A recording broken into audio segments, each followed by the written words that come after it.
Today's figures showing increases in high street sales and car production will help part one of the party's strategy, namely to convince voters that the economy is on the up again, thanks to government policies. The Tories want voters to recognise that there's something at stake if they vote for Labour at the next election.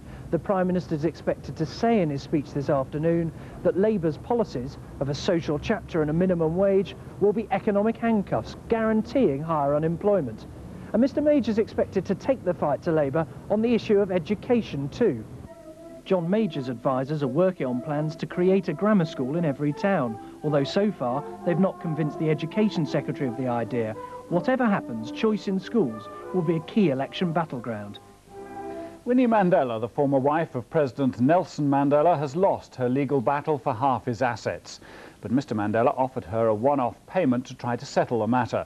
The couple were granted a divorce yesterday, but a judge in Johannesburg dismissed her claim on his assets after she failed to turn up in court this morning. And that's all for now. The next news is at 5 to 4.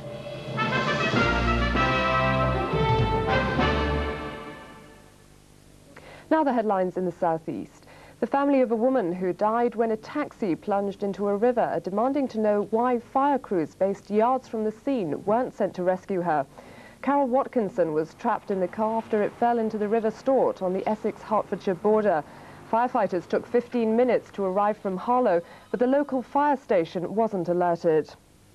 Two teenage boys have been remanded in custody after appearing in court in Buckinghamshire, charged with firearms and burglary offences. It follows the theft of 2 rifles and 2 handguns from a pensioner's home in Chalfont St Peter on Friday night. The boys, aged 14 and 17, appeared before High Wycombe Youth Court. The black community in South London is calling for an end to gang violence, which has left 1 man dead and several others seriously injured. In the past few months, there have been at least 5 shootings in the Brixton area, which local people blame on rival drug dealers. And that's it. Now the weather with John Kettley.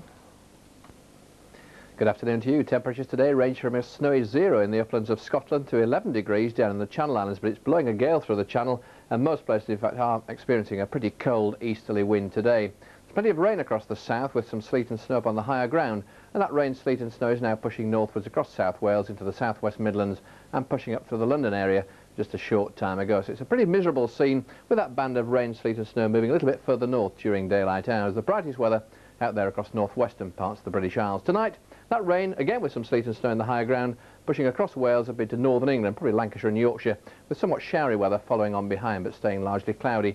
Northern parts staying clear, by and large, and here it will be cold with a touch of frost. And that's it from me.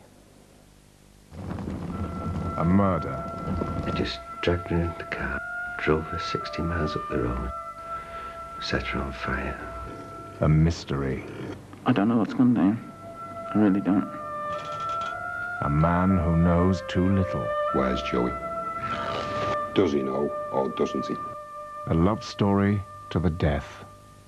Modern Times presents Tracy and Joey, tonight at 9 on BBC Two.